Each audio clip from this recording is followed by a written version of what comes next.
आज हम पढ़ेंगे जंतुओं का वर्गीकरण। हमने पौधों का वर्गीकरण पढ़ लिया है, ठीक है, कि पौधे कितने प्रकार के होते हैं, कैसे कैसे होते हैं, कोई जलीय पौधे होते हैं, मरुस्थलीय पौधे होते हैं। लेकिन आज हम जंतुओं का यानी कि जीवों का वर्गीकरण पढ़ेंगे। ध्यान से देखें, सुने ना। जंतुओं का वर्गीकरण 4 आधार पर किया गया। पहला है संरचना के आधार पर, दूसरा मेरुदंड के आधार पर, संरचना यानी कि इनकी रचना कैसे हुई है, निर्माण कैसे हुआ उस आधार पर। दूसरा है मेरुदंड की उपस्थिति। मेरुदंड किसे बोलते हैं? रीढ़ की हड्डी, ठीक है।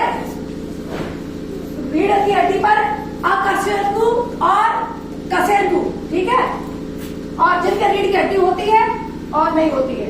दूसरा है प्रजनन के आधार पर। प्रजनन के आधार पर मतलब जैसे बच्चा पैदा होता है, अंडज है या फिर जरायुज है। जो अंडा देते हैं वो अंडज कहलाते हैं, जो बच्चे पैदा करते हैं वो जरायुज कहलाते हैं। उनके बारे में हम डिटेल में पढ़ेंगे धीरे धीरे। आज हम इसके बारे में पढ़ेंगे। दूसरा है वास स्थान के आधार पर। वास क्या यानी कि कौन कहाँ रहता है? एक तो जमीन पर रहते हैं, एक वृक्षों पर रहते हैं, जैसे पक्षी है, कहाँ पर रहते हैं? वृक्षों पर रहते हैं। हम लोग हैं, हम कहाँ रहते हैं? जमीन पे रहते हैं, ठीक। तो देखिए आज हम पढ़ेंगे संरचना के आधार पर, यानी कि इनका निर्माण कैसे हुआ इसके आधार पर पढ़ेंगे। तो संरचना के आधार पर 2 प्रकार के होते हैं। कितने प्रकार के? 2।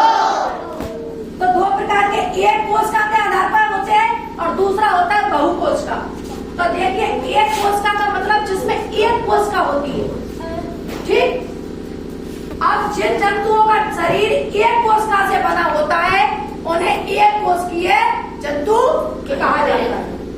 और इन्हें हम नग्न आंखों से नहीं देख सकते। नग्न आंख का मतलब हमारी इस टाइम नंगी आंखें हैं। मैं तुम्हें देख रही हूँ, ये मुझे दिख रहा है, लेकिन कुछ बैक्टीरिया ऐसे जो मुझे यही नहीं दिख रहे, उसे हम किससे देखते हैं? दूरबीन से। किससे? दूरबीन से देखते हैं। तो उन्हें कहते हैं, हाँ, तो एक कोशिका को किससे देखते हैं? दूरबीन से। नग्न आंखों से नहीं देखा जा सकता। और एक कोश के जीव कौन कौन से होते हैं? अमीबा होता है। कौन सा?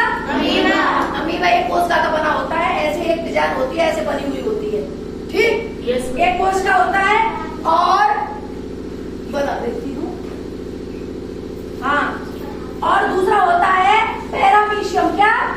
पैरामीशियम। ऐसे समझो, ऐसे अमीबा ऐसा होता है, एक लाइन बनी होती है। और यूग्लिना क्या है? और दूसरे नंबर पे है बहुकोशिका। बहुकोशिक मतलब इसमें बहुत सारी कोशिकाएं होती है। जैसे हम हैं, हम बहुकोशिका हैं, क्योंकि हम एक कोशिका से नहीं बने हैं, हम कई कोशिकाओं से मिलकर ऊतक बना, ऊतक से फिर अंग बने, अंग से फिर शरीर बना है, ठीक है। तो देखिए जिन जंतुओं का शरीर एक से अधिक कोशिकाओं से बना होता है वे बहुकोशिक जंतु कहलाते हैं। इन्हें नग्न आंखों से देखा जा सकता है। इन्हें हम देख रहे हैं, तुम्हें मैं देख रही हूँ, गाय भैंस को दिख रहे हैं हम, ये बहुकोशिक है, ठीक है। तो जैसे हाइड्रा, घोंगा, मछली, मेढक, मनुष्य आदि, हम सब कैसे हैं? बहुकोशिक। कैसे हैं? बहुकोशिक। और हाइड्रा, अमीबा, पैरामीशियम, ये यूग्लिना, ये कैसे है? एक कोशिक। कैसे? एक कोशिक। तो आज हमने संरचना के आधार पर पढ़ा, कल पढ़ेंगे हम मेरुदंड के आधार पर, यानी कि रीढ़ की हड्डी के आधार पर कैसे कैसे जीव होते हैं, कौन कौन से होते हैं, ठीक है।